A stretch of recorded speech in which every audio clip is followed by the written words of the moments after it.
नमस्कार दोस्तों, इस वीडियो में हम RRB NTPC under graduate level 8 अगस्त के फर्स्ट शिफ्ट के हम सभी जीएस के प्रश्न देखने वाले हैं। तो चलिए शुरू करते हैं। जो लोग नए हैं चैनल को सब्सक्राइब जरूर कर लीजिएगा और वीडियो को लाइक कर दीजिएगा, जिससे आपको लगातार जो एनालिसिस के वीडियो मिलते रहेंगे। तो चलिए शुरू करते हैं। फर्स्ट क्वेश्चन देखिए, भारतीय संविधान का अनुच्छेद 19 किससे संबंधित? सभी को पता है, ये जो स्वतंत्रता के अधिकार से संबंधित है, यह जो एक मौलिक अधिकार हो जाएगा। अगर बात करें भारतीय संविधान का अनुच्छेद 19 जो है स्वतंत्रता का अधिकार से संबंधित है। यह अनुच्छेद नागरिकों को कुछ मौलिक अधिकार प्रदान करता है, जैसे भाषण और अभिव्यक्ति की स्वतंत्रता, शांतिपूर्वक और बिना हथियारों के इकट्ठा होने की स्वतंत्रता, संघ या यूनियन बनाने की स्वतंत्रता, भारत के राज्य क्षेत्र में कहीं भी आने जाने की स्वतंत्रता और भारत के किसी भी हिस्से में बसने और रहने की स्वतंत्रता प्रदान करता है।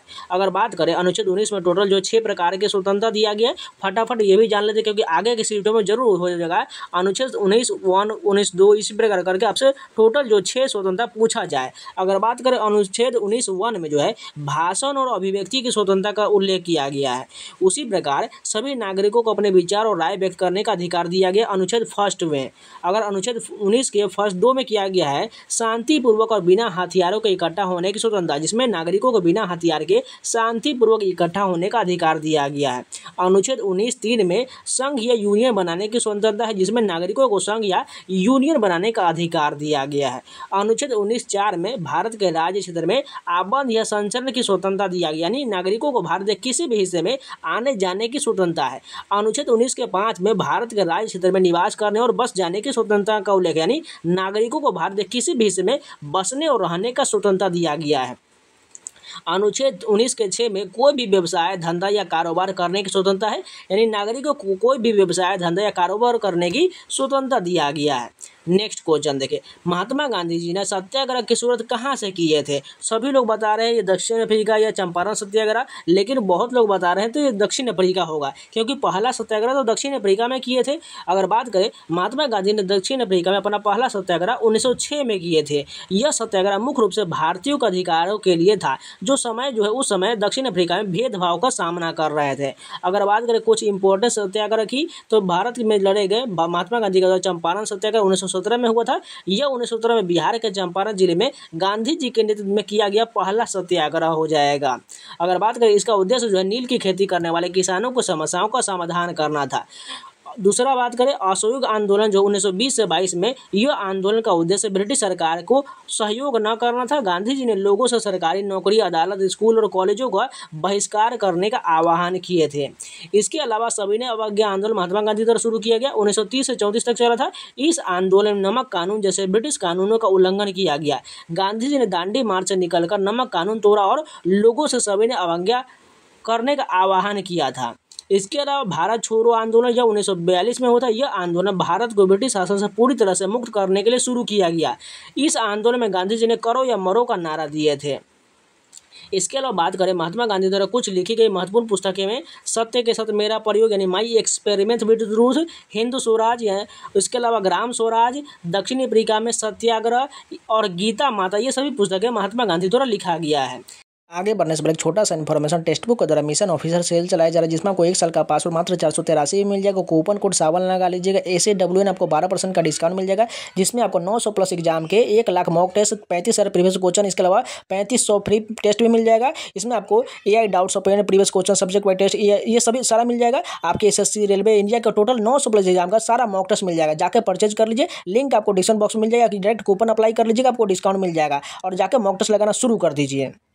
नेक्स्ट क्वेश्चन देखिए, दुनिया का सबसे ऊंचा रेलवे पुल किस नदी पर बनाया गया? सभी को पता है चिनाब नदी पर बनाया गया है। अगर बात करें प्रधानमंत्री नरेंद्र मोदी ने 6 जून 2025 को जम्मू कश्मीर के रियासी जिले के चिनाब नदी पर बने दुनिया के सबसे ऊंचे रेलवे आर्च ब्रिज का उद्घाटन किया है। यह पुल भारतीय रेलवे की Udhampur Srinagar Baramulla railway link USBRL परियोजना का हिस्सा है, जो कश्मीर को पहली बार पूरे साल रेल मार्ग से देश के अन्य हिस्सों से जोड़ेगा। नेक्स्ट क्वेश्चन देखिए, प्रधानमंत्री ग्राम सड़क योजना किस वर्ष शुरू किया गया था? देखिए कल भी इससे संबंधित प्रश्न पूछा गया, जिसमें मैंने आपको डेट भी बताया था। इसकी शुरुआत 2000 में हुआ था। प्रधानमंत्री ग्राम सड़क योजना 25 दिसंबर 2000 को शुरू किया गया था। इसका उद्देश्य पात्र, असंबद्ध बस्ती और 12 सड़क पर संपर्क प्रदान करना था। अगर बात करें कुछ इंपॉर्टेंट योजनाओं के बारे में, तो प्रधानमंत्री किसान सम्मान निधि योजना जान लीजिए। यह योजना किसानों को आर्थिक सहायता प्रदान कर, जिसमें उन्हें अपनी खेती के लिए निवेश करने मदद मिलता है, यानी जो है सालाना जो है 6,000 रुपया दिया जाता है, यानी 2,000 की जो किस्त दिया जाता है, 3 बार दिया जाता है। अगर बात करें प्रधानमंत्री गरीब कल्याण योजना, यह योजना जो देश के 80 करोड़ से अधिक लोगों को खास सुरक्षा और सहायता प्रदान करता है। यह इसको अनुसार नेक्स्ट क्वेश्चन देगी, नहीं सॉरी, इसी में देखिए योजना है स्वर्ण जयंती ग्राम स्वरोजगार योजना। यह योजना ग्रामीण क्षेत्रों में गरीब परिवारों को स्वयं सहायता समूह बनाने और स्वरोजगार शुरू करने में मदद करता है। इसके अलावा राष्ट्रीय डिजिटल साक्षरता मिशन, यह मिशन जो है देश में डिजिटल साक्षरता को बढ़ावा देने के लिए शुरू किया गया था। इन योजनाओं के अलावा कई अन्य केंद्र क्षेत्र की योजनाएं भी है जो शिक्षा, स्वास्थ्य और कौशल विकास और अन्य क्षेत्रों में लोगों को लाभान्वित करता है। उदाहरण के लिए दीनदयाल उपाध्याय ग्रामीण कौशल योजना और प्रधानमंत्री कौशल विकास योजना और शहरी युवाओं को कौशल प्रशिक्षण प्रदान करता है ताकि वे रोजगार पा सकें। इसके अतिरिक्त स्वच्छ भारत मिशन, ग्रामीण तमिलनाडु के कुछ स्कूल विभाग की योजनाएं हैं और पथ परिवहन मंत्रालय केंद्रीय क्षेत्र की योजनाएं भी महत्वपूर्ण हैं। नेक्स्ट क्वेश्चन देखिए, निम्नलिखित में से कौन उड़ीसा का लोक नृत्य हो जाएगा। अगर बात करें इसमें एग्जैक्ट ऑप्शन तो नहीं मिल पाया, लेकिन कुछ जान लीजिए। ओडिशा के महत्वपूर्ण लोक नृत्य में ओडिसी हो जाएगा, छऊ हो जाएगा, गोटी पुआ, दंड नाच, संभलपुरी और कर्मा घूमर, ये सभी जो है ओडिशा का लोक नृत्य हो जाएगा। नेक्स्ट क्वेश्चन देखिए, भारतीय संविधान का अनुच्छेद 243 किससे संबंधित है। ये जो पंचायती राज से संबंधित है। अगर बात करें अनुच्छेद 243 का संबंध पंचायती राज व्यवस्था से है। यह अनुच्छेद भारतीय संविधान के भाग 9 में शामिल है और पंचायतों से संबंधित प्रावधान को परिभाषित करता है। अनुच्छेद 243 ए से ओ तक पंचायतों की संरचना, सीटों का आरक्षण, कार्यकाल, शक्ति और वित्त आयोग की आदि से संबंधित विभिन्न पहलुओं को शामिल किया गया है। नेक्स्ट क्वेश्चन देखें, जैन धर्म का प्रथम अधिवेशन कहाँ हुआ था। पाटलिपुत्र में हुआ था। पहली संगीति जो 300 ईसा पूर्व में पाटलिपुत्र यानी अब पटना बिहार भारत में मौर्य राजा चंद्रगुप्त के संरक्षण में आयोजित किया गया था। आवश्यक चूर्णी संवत 650 और 750 के बीच ईस्वी के बीच हुआ था। वर्णन है 12 वर्षों तक अकाल पर, जिसके परिणामस्वरूप भिक्षु समूह तट पर चले गए और जब अकाल समाप्त हुआ तो वे पाटलिपुत्र में एकत्र हुए थे। वहीं द्वितीय जन संगीति की बात करिए, बल्लभी गुजरात में होता है। यह संगीति 512 ईस्वी में हुआ था और देवधर्गिनी क्षमा श्रवण ने इसकी अध्यक्षता किया था। नेक्स्ट क्वेश्चन देखें, SRAM का फुल फॉर्म पूछा गया था, क्या हो जाएगा। स्टैटिक रैंडम एक्सेस मेमोरी हो जाएगा। कुछ कंप्यूटर के अन्य जो है फुल फॉर्म जान लीजिए, क्योंकि आगे के सेट में लगातार इससे प्रश्न पूछा जा रहा है, जिससे आपको जो है क्वेश्चन जो है आराम से सही कर पाए। सबसे पहले बेसिक की बात करें तो beginners all purpose symbolic instruction code हो जाएगा। ALU का full form arithmetic logic unit हो जाएगा। CU का कंट्रोल यूनिट हो जाएगा। KB का मतलब किलोबाइट, MB का मतलब मेगाबाइट, GB का मतलब गीगाबाइट और TB का मतलब टेराबाइट हो जाएगा। इसके अलावा LCD का full form liquid crystal display हो जाएगा। LED का लाइट एमिटिंग डायोड हो जाएगा। DVD का डिजिटल वर्सटाइल डिस्क हो जाएगा। CD का कॉम्पैक्ट डिस्क हो जाएगा। IP का इंटरनेट प्रोटोकॉल हो जाएगा। HTTP का हाइपर टेक्स्ट ट्रांसफर प्रोटोकॉल हो जाएगा। HTML का हाइपर टेक्स्ट मार्कअप लैंग्वेज हो जाएगा। OS का ऑपरेटिंग सिस्टम हो जाएगा। इसके साथ GUI का full form graphical user interface हो जाएगा। URL का full form uniform resource locator हो जाएगा। WWW का full form world wide web हो जाएगा। VGA का full form video graphics array हो जाएगा। UPS का फुल फॉर्म अनइंटरप्टिकल पावर सप्लाई हो जाएगा। SIM का full form subscriber identity module हो जाएगा। DBMS का full form database management system हो जाएगा। DNS का full form domain name system. EPROM का full form erasable programmable read only memory हो जाएगा। EEPROM का अर्थ electrically erasable programmable read only memory हो जाएगा। MROM का मतलब मास्क रीड ओनली मेमोरी होगा। FPS का full form frames per second हो जाएगा। MHZ का मतलब मेगा हर्ज। GHZ का मतलब गीगा हर्ज। FDD का मतलब फ्लॉपी डिस्क ड्राइव। IC का मतलब इंटीग्रेटेड सर्किट। CRT का full form cathode ray tube. CTCP का मतलब क्लाइंट टू क्लाइंट प्रोटोकॉल। इसके साथ साथ CLI का full form command line interface. COBOL का full form common business oriented language. CGA का full form colour graphics array. CAD का full form computer aided design. कोमोल का अर्थ कॉमन एल्गोरिथम लैंग्वेज। DOS का full form desk operating system. DPI का full form dot per inch. इसके अलावा DVR का full form digital video recording. DTP का full form desktop publishing. Email का अर्थ इलेक्ट्रॉनिक मेल। EFT का मतलब इलेक्ट्रॉनिक फंड ट्रांसफर। EXE का मतलब एग्जीक्यूटिव प्रोग्राम फाइल। ENAC का full form electronic numerical integrated and computer. ATM का full form automated teller machine. CD-ROM का मतलब compact disc read only memory. Commerce का मतलब इलेक्ट्रॉनिक कॉमर्स। FET का मतलब फील्ड इफेक्ट ट्रांजिस्टर।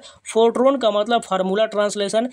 जीपीएल का मतलब जनरल पब्लिक लाइसेंस, जीपीएस का मतलब ग्लोबल पोजिशनिंग सिस्टम, एचएलएल का full form high level language, HP का फुल फॉर्म हेवलेट पैकार्ड, इसके साथ जेपीजी का full form joint photography expert group, MICR का full form magnetic ink character recognition, modem का अर्थ मॉड्यूलर डिमोड्यूलर, एमपीजी का मतलब moving picture expert group, MTNL का Mahanagar telephone Nigam limited. Next question देखिए, सम्राट अशोक ने किस धर्म को अपनाया? तो सभी को पता है बौद्ध धर्म को अपनाया था। कलिंग युद्ध के बाद अशोक ने बौद्ध धर्म को अपना लिया और इसने अपने शासन में बढ़ावा दिया। उन्होंने बौद्ध धर्म के सिद्धांतों को अपने प्रशासन में शामिल किया और इसे अपनी प्रजा के बीच फैलाया। हालांकि उन्होंने कभी भी अपनी प्रजा पर बौद्ध धर्म को थोपने की कोशिश नहीं किया। अशोक का बौद्ध धर्म के प्रति समर्पण विशेष रूप से उनके शिलालेख और स्तंभों में है। इस बात का प्रमाण है कि उन्होंने इस धर्म को अपने जीवन और शासन में महत्वपूर्ण स्थान दिया था। नेक्स्ट क्वेश्चन देखिए, अनुच्छेद 43 एक किससे संबंधित है? भारतीय संविधान का अनुच्छेद 43 उद्योगों के प्रबंधन में श्रमिकों की भागीदारी से संबंधित है। यह अनुच्छेद राज्य को यह सुनिश्चित करने के लिए कदम उठाने का निर्देश देता है कि श्रमिक किसी भी उद्योग के प्रबंधन में भाग ले। नेक्स्ट क्वेश्चन देखिए, कौन सा जल संधि भारत और श्रीलंका को अलग करता है? पाक जल मध्य अलग करता है। अगर बात करें महत्वपूर्ण जल संधि के बारे में तो जान लेते, क्योंकि आगे एक सीट में जरूर पूछा जाएगा। मलक्का जल संधि जान लीजिए, यह अंडमान सागर और दक्षिण चीन सागर को जोड़ता है। पाक जल संधि अभी जस्ट की है, पाक खाड़ी और बंगाल की खाड़ी को जोड़ता है और भारत और श्रीलंका के बीच स्थित है।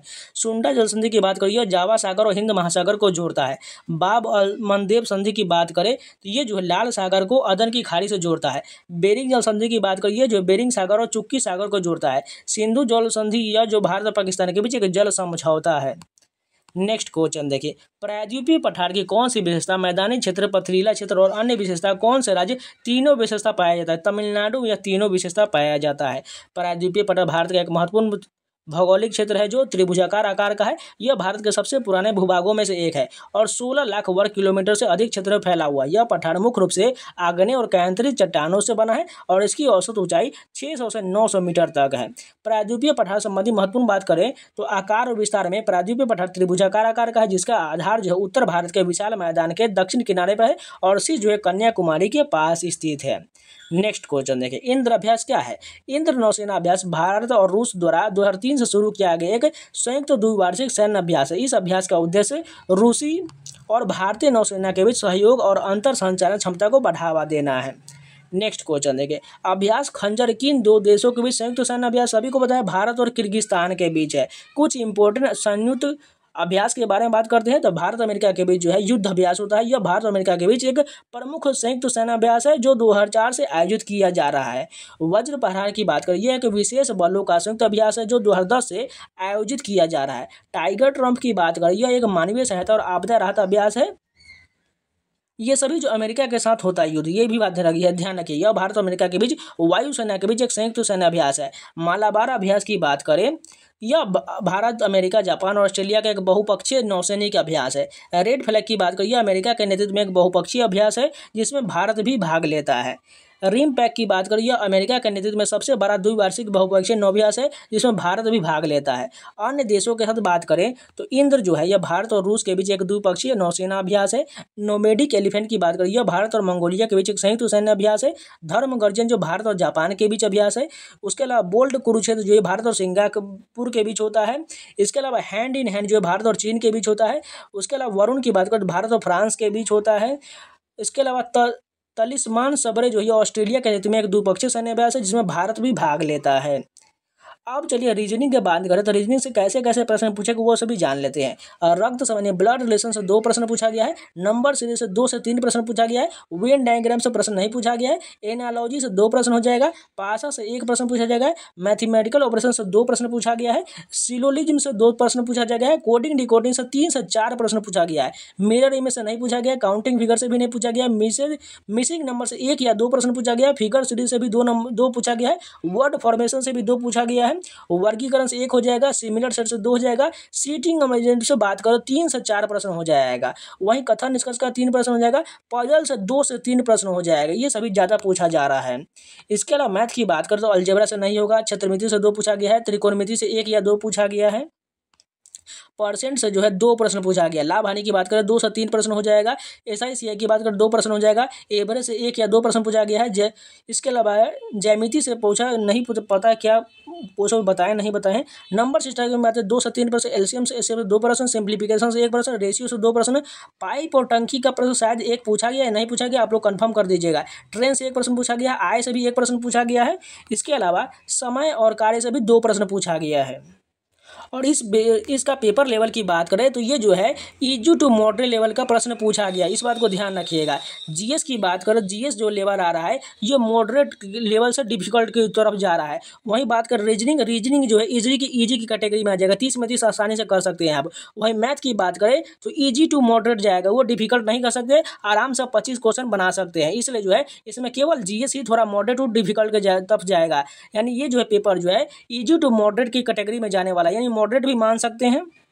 तो आज के जितने भी प्रश्न कंप्लीट हो गया। अगर आप लोग इनके वीडियो इस प्रश्न के कुछ पता है तो आप लोग कमेंट बता दीजिएगा। इन सभी का आपको कंपाइलेशन जो है नेक्स्ट वीडियो में मिल जाएगा। इसलिए जो लोग ने चैनल को सब्सक्राइब जरूर कर लीजिएगा और वीडियो को लाइक कर दीजिएगा। इसके अलावा टेक्स्ट बुक पासपोर्ट को परचेज नहीं कर पाए तो जाकर परचेज कर लीजिए। अभी बहुत अच्छा ऑफर चलाया जा रहा है जिसमें आपको 1 साल का पासपोर्ट 483 मिल जाएगा। आपके एसएससी, रेलवे यानी इंडिया के ऑल 900 प्लस एग्जाम का सभी मॉक टेस्ट मिल जाएगा, प्रीवियस क्वेश्चन मिल जाएगा, सब सब्जेक्ट वाइज टेस्ट मिल जाएगा, एआई डाउट सॉल्व मिल जाएगा, सभी ये सारा मिल जाएगा। मात्र आपको 483 में कूपन कोड 7 लगा लीजिएगा, लिंक आपको डिस्क्रिप्शन बॉक्स में मिल जाएगा, या कूपन अप्लाई कर लीजिएगा, आपको डिस्काउंट मिल जाएगा। जाकर परचेज कर लीजिए और मॉक टेस्ट लगाना शुरू कर दीजिए। तो चलिए मिलते हैं नए वीडियो के साथ, तब तक के लिए जय हिंद। और इन सभी का पीडीएफ पाना चाहते हैं तो टेलीग्राम ज्वाइन कर लीजिएगा, यहाँ पर स्कैनर दिख रहा है स्कैन कर लीजिए, टेलीग्राम पर जाकर सर्च कर लीजिए एसएससी एस्पिरेंट 7, वहाँ पर आपको फाइल सेक्शन में सारा पीडीएफ देखने को मिल जाएगा। तो चलिए मिलते हैं नए वीडियो के साथ, तब तक के लिए जय हिंद।